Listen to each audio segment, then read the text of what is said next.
to the Slow Burn Pro Wrestling Podcast, where all professional wrestling storylines live.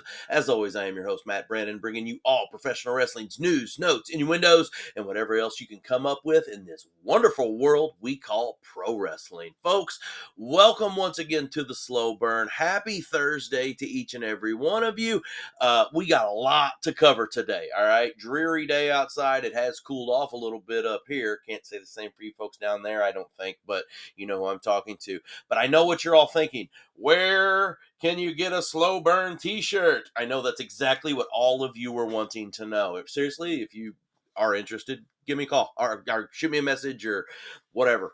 We can do it. Slow Burn. All right. We're getting those reps out there. Wear the shirt and then somebody says, hey, where'd you get that? And you'd be like, hey, this great freaking podcast. It's like the second best wrestling podcast in the whole entire world. And you go from there, right? But hey, I digress. But the Slow Burn merch can be yours. You got to let me know privately, though, because I can get it ordered privately and all that stuff. So here we go, guys. We got a lot to cover. Like I said, we got to get through NXT today. I'm going to speed through NXT, except for one little part, probably. I didn't care for NXT. I thought NXT was very average, and I was expecting for a lot more coming off of that Houston show from last week that was really good. So, we have that, and then we have a excellent Dynamite to get through. Almost brought home an absolute banger of a Dynamite. And honestly, if there was one adjustment, in my opinion, it could have been a great show, one of the best Dynamites of the year. But because of some issues that I have personally, we're going to do that. All right, I'll get through it. So I want to spend some time talking about Dynamite. I want to preview very quickly, run down the card of tonight's AEW Collision. All right, we got Collision tonight rather than Saturday. They're not competing with SummerSlam on Saturday. Very freaking smart, Tony Khan. Well done. And then also I want to preview tonight's TNA Impact as well, as they're on their road for Bound for Glory. Cannot wait for stuff. We got a lot. It's going to be a good night tonight. It has not been a good day for the Slow Burn. Well, I shouldn't say that. Slow Burn, it's been mediocre at best. But for me personally, been kind of a shit show. So, with that said, let's talk about some wrestling, folks. NXT, man, we went back to the Performance Center. Easy for me to say. The old PC. It had ups and downs, and it had one electric match. All right, and that was kind of it. I thought there were almost more downs than there were ups in this one. I just didn't care for the show. The show didn't flow for me in this, and I'll get to it. All right. We opened things up with another Hogan tribute. Guys, I saw that people were pissed off about this, about WWE. All right, you did it for SmackDown, and then you did it for Raw, and now you're doing it again for NXT. You're trying to gain favors. I disagree with that, man. It's been a week today. All right, it's been a week today, and to be honest with you, they're probably going to do something at SummerSlam too. It won't be the same tribute as what we've seen the last few nights. And that, it gets to me. I love it. I still think it's a wonderful thing. I sent it out to my buddies the other day who don't really follow wrestling, but were old kids back in the 80s. So I sent it to them, and they thought it was awesome. So there you go. So that's how we started things off. When we come back from commercial break, we get right to the action, man. Jada Parker, she goes over Jasmine Nix here. What did I put for this? It was just okay. The action felt disjointed at times, so it was okay. I almost feel like they're trying to shove Jada Parker down my throat, and I think the girl's going to be a good wrestler. I do. She's young, has stuff to learn. She's TV ready. Don't get me wrong. I'm not discrediting her at all because she's came a long way in a short time. But that match flow just felt a little disjointed. I didn't really care for it. All right. We had Javon Evans backstage. You guys know Javon's such a great friend of mine. I met him one time, and he was a wonderful human inside a hotel lobby. And I wasn't that guy. I wasn't, because I'm never that guy. I don't badger wrestlers unless we're at meet and greets for the most part. They got jobs to do, folks. But Javon backstage kind of had interaction with almost everybody on the NXT roster. We finished up with him talking with Wesley and High Rise, and also I think Trick, whatever. But what we end up getting is a match for later on between Javon and Wesley, and oh my God, was it great. If that's what sucks about this show salvaged a C+ on my grading scale. But to be honest with you, if it wasn't for this match, it would have been we're in the D range, all right, because I thought this match was that damn good. So we had that.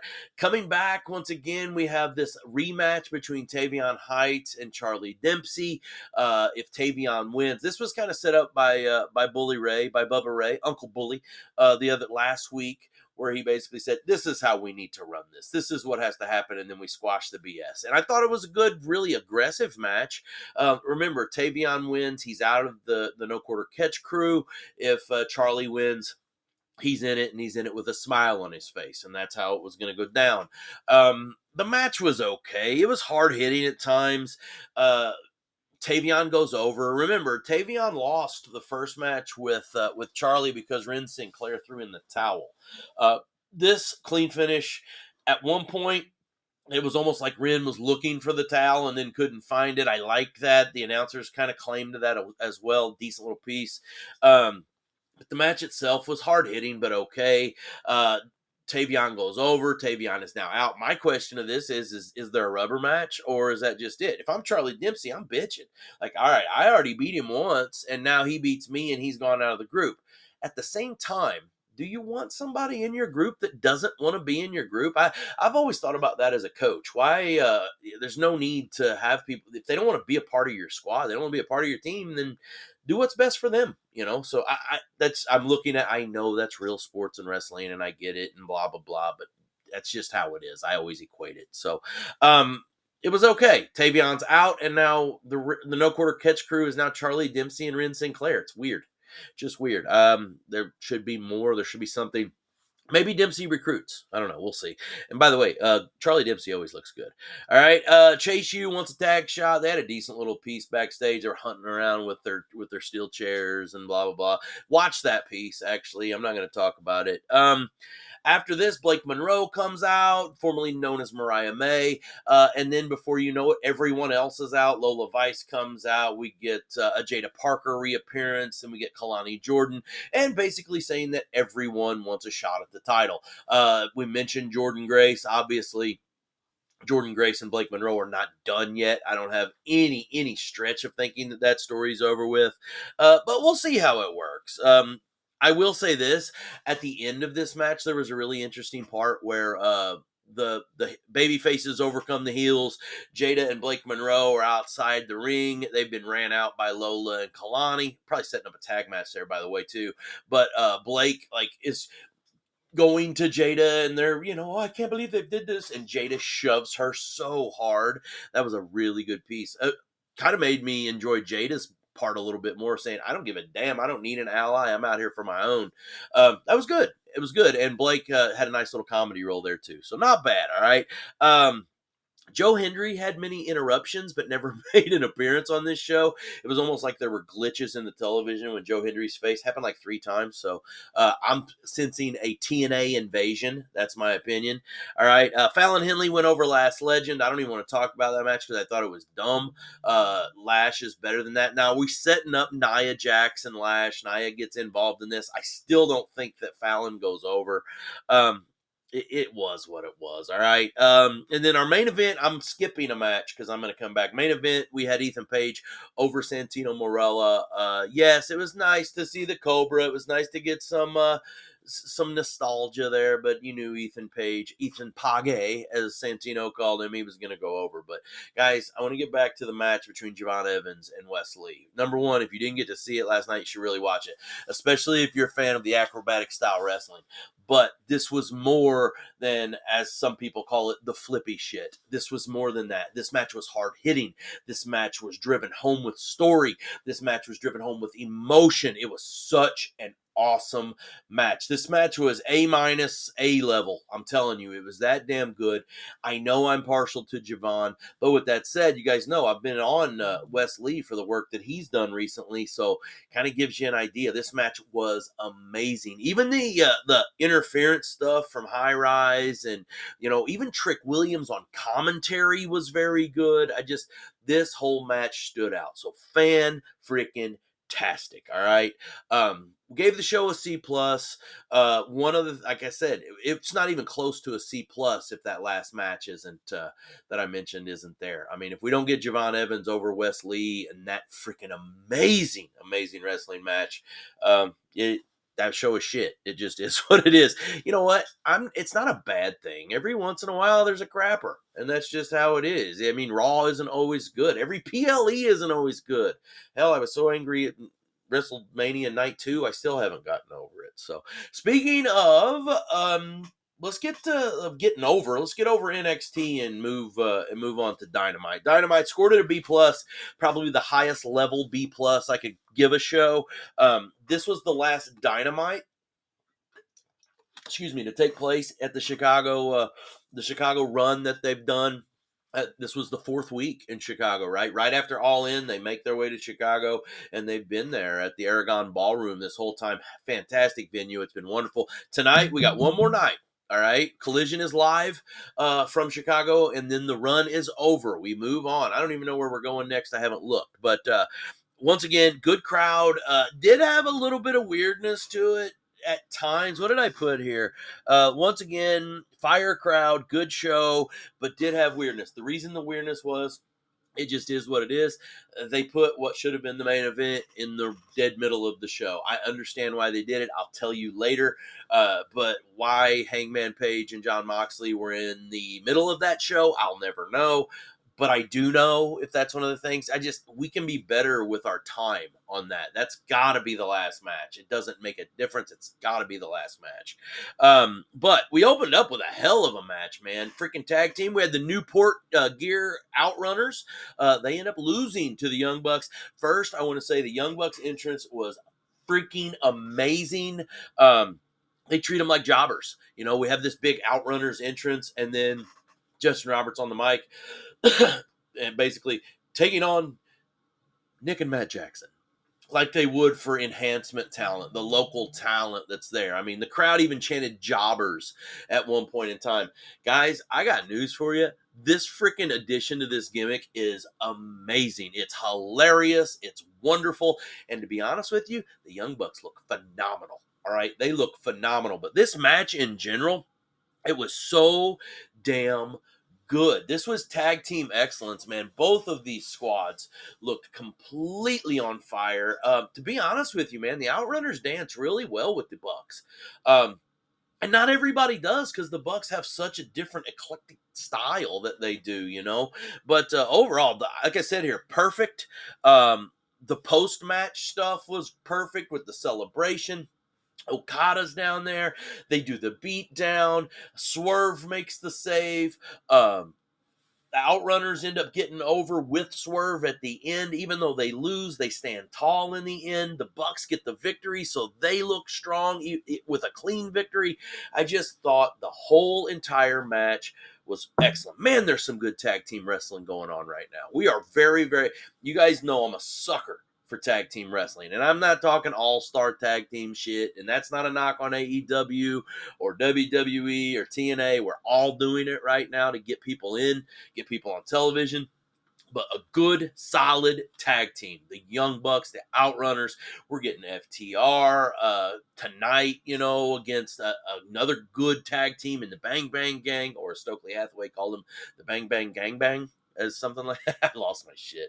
All right. But this match was awesome, man. Great way to start a show. Talk about starting it hot. All right. From this point in time, man, we go to Christian. He has his little in-ring promo. Remember last week we had Adam Copeland. I think he'll make an appearance tonight on Collision. He couldn't be in the building with FTR, right? He's suspended with FTR in the building. But we know FTR will be there tonight too, so this ought to be interesting. We'll see. But Christian says his piece. By the way, stuck with the heel line. All right, he did not babyface at all.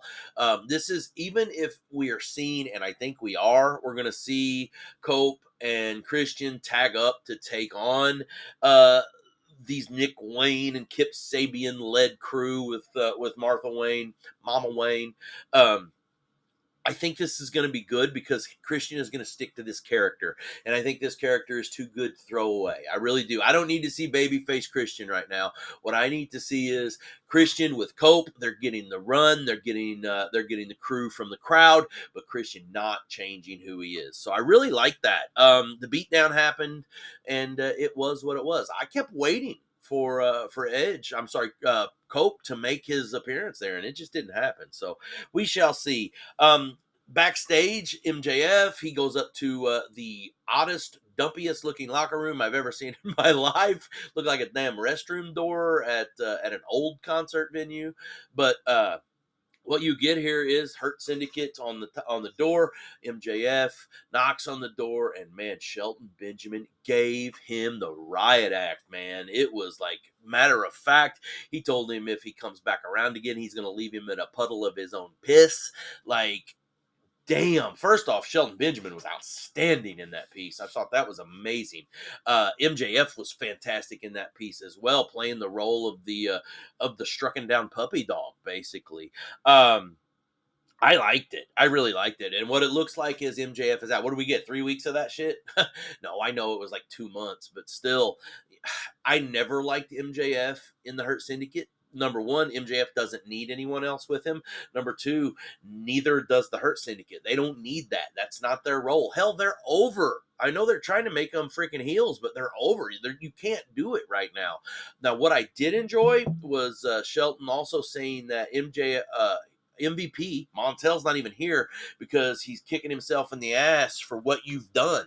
I don't know so much on that. What if, hear me out here, we get a Hurt Syndicate split, not with Bobby and Shelton, but with MVP going a different way. You know, him and MJF, they're boys. That story has been brought through, right? So I'm just saying that that's a possibility if you want something else. And honestly, not being Hurt Syndicate, MVP and MJF might be fun. That might be a mentorship for the young man, like as a true heel too, because MVP is a great heel. So yeah, I'm excited to see what happens. I really am. I thought that piece was great. All right. Then that comes to the weirdness. Right here in the middle of the show, we're going to get Hangman versus Moxley for the AEW World Championship. Number one, the match, amazing. All right. That's Wrestling 101. Everyone was banned from ringside. That was the stipulation here. In the middle of the match, we end up getting the ref hit. Paul Turner goes down. Outcome, and it was almost like Moxley didn't know at first, so I like that. But the Death Riders come out. Marina Shafir gets the belt to Moxley. Moxley ends up hitting Hangman with it when he's going for the buckshot. The kick out. I mean, that's what you got. You had the kick out. Hangman, it was a false finish. And at that point, I knew there was no damn way Moxley was winning this match. All right. Fast forward, Marina Shafir gets kicked out because Paul Turner does wake up eventually. Death Riders are walking to the back, and then you look up at the freaking balcony, and Darby out. Well, he was about 20, 25 feet, maybe even more up in the air. Springboard crossbody off into the crew. Man, Darby is freaking fearless and amazing, and we're setting some stuff up here with Darby and the Death Riders. I think it's going to be fantastic. Obviously, we know we're going to get Hangman with it's either going to be Briscoe or MJF, probably MJF. So there's room for Darby. Why not Darby Mox? I mean, it makes sense. We know we're getting Swerve and Okada, right? So why not Darby Mox? It makes perfect sense. Make it happen. Great freaking job. Great storytelling all around. This match was great. My only thing was, why the hell is it happening in the middle of the show? This should have been the main event. Why? I will tell you why. They were worried about time. That had to be it. They didn't want this match to run short on time, because when you're dealing with television, that's how you do it. But there's other ways to work around that. All right. And again, this is just, you can't take away from it because the match was so damn good. I mean, it's a damn A- match all day long, right? But when it's not the main event, it changes the game up. So that was my only issue with this. Like, the whole match was perfection. you're the booker. You've got the pencil, Tony Khan. I know you're getting assistance from the guys. I'm sure Moxley helped you with this. I'm sure whatever it was, Brian Dan, it doesn't matter. All right. Well, the thing of it is you have to work this out. You can't tell me, because didn't Christian's promo feel a little long? Like towards the end, before the beatdown, it started feeling a little long, or maybe that's just me not liking him almost fight with Tony Schiavone over the freaking mic. But like, cut that down 5 minutes. Did Christian need, well, I don't know, was it 10 minutes, 12 minutes? I don't know. But the thing of it is cut that down. There's no way. MJF stuff in the back. You can beat that home. All right. You can beat that home, but you don't need to take 7 minutes on of it. Take that. I get everybody has to have their piece. I get that. But guys, there's better way to do this. This match deserved a main event. I know it's the main event, but it's in the middle of the show. Main events close. That's just how it is. I'm sorry. It's just how it is. So that could have done better. But the match itself, my God, was it good. I almost feel like bitching about it takes away from how good it was. That's the thing. But am I doing my job? My job that I don't get paid for? If I don't, but we do have merch. So there you go. At the end of the day, though, it's hard to take away from it. All right. That brings us to the women's tag match. I felt sorry for this match. Athena and Billy Starks, they ended up going over Tony Storm and Alex Windsor. Very surprised in that, although I like it. I thought it made very good sense. The build to this makes sense, man. You've got to give Athena some chances to really do well on television, because let's be honest, is all of the AEW crew, is everybody familiar with her body of work other than what we've saw out of her with the Casino Gauntlet and all that stuff? Yeah, she's been at Ring of Honor freaking making waves and dominating forever. So if you've kept up there, yeah, but guys, we know that the whole AEW crew, not everybody watches Ring of Honor. Not everybody has the time for the insanity that I do, right? So people need to know Athena. So I'm glad, actually, even though you guys know I'm Tony till I die, that made sense to me for Athena to go over here. What we're going to get to is more out of this. I can't wait to see Alex Windsor and Billy Starks go one-on-one. I think that's going to be a good piece out of this. So there's a lot more to build here. And so the way that this match went down was perfect. The only thing is damn, I hate that it had to follow Hangman and Mox. All right. That brings us to what was actually the main event. Briscoe versus Ricochet. We had some interaction backstage. Briscoe's still looking for MJF. Ricochet saying, you need to pay attention to me.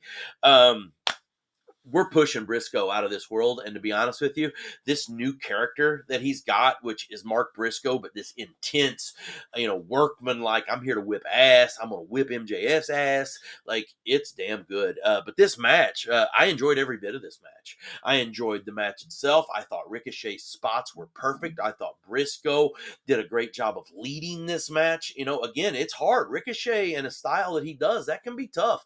But Briscoe has proven that there's nothing that he can't do in ring. So very, very well done. I think we're getting a push from both of these crews. All right. I like GOA, the Gates of Agony, being with Ricochet, that muscle behind Ricochet, because Ricochet's chicken shit heel has been damn good, guys. You guys know I've said this. I'm not a Ricochet fan going into this, but since he's been in AEW and he's developed this heel run, I bought a t-shirt. That's how big I've been into it. So, now Briscoe's got this stuff going with MJF. Makes me wonder which direction Ricochet ends up here. But they can't fall flat on it right now at this point, and I don't think they will. So we're going to push for everybody, and I think it looks good on all ends, including GOA. All right, which we're going to see in action tonight against one of my favorite new tag teams, Brodito. All right, MJF comes out. He does his thing on the screen, jumps Briscoe from behind. Hangman has to come out, makes the save. Guys, we are going to get some special stuff here with this reset story that we have with Hangman, Briscoe, and MJF. All right. On top of that, you're getting Okada and Swerve. Guys, on top of that, you got this tag team stuff. AEW has reset since All in a very, very positive way. Again, we scored the show a B+, and the only reason I gave it a B+ is because I thought Moxley and Hangman should have been in the main event. I don't think it should have been in the middle. There are going to be members of the IWC that say, you're an idiot. Why are you? We got to see the whole match. They didn't have to rush the match and blah, blah, blah.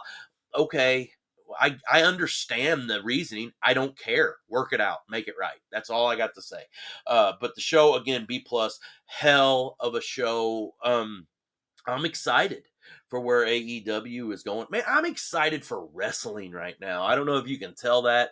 Uh, things are good, man. Things are very, very good. Speaking of good, all right, tonight we got multiple shows. Oh, before I get to tonight, one other thing happened this week that I didn't talk about. All right, NXT, we got that. I got Dynamite. We already went over Raw the other day. But this week was the opening on the Roku channel for NWA Power, all right? The National Wrestling Alliance. And if you're an old school wrestling fan like me, you remember the old freaking TBS Superstation NWA matches, man. You saw Georgia Championship Wrestling, you saw Mid-South, you saw everything, right? The Carolinas territory, the Georgia stuff, like all of this. Mid-Atlantic to Georgia to freaking Mid-South, you had it all. All right. Not to mention world class that freaking every once in a while you would have people there showing up out of Texas. So to have NWA wrestling back on television, fantastic, man. Got to see some familiarity too. Some guys that we see back in the CSRA at some of the indie shows in the CSRA. We got to see them on television. Always nice to see the country gentlemen, right?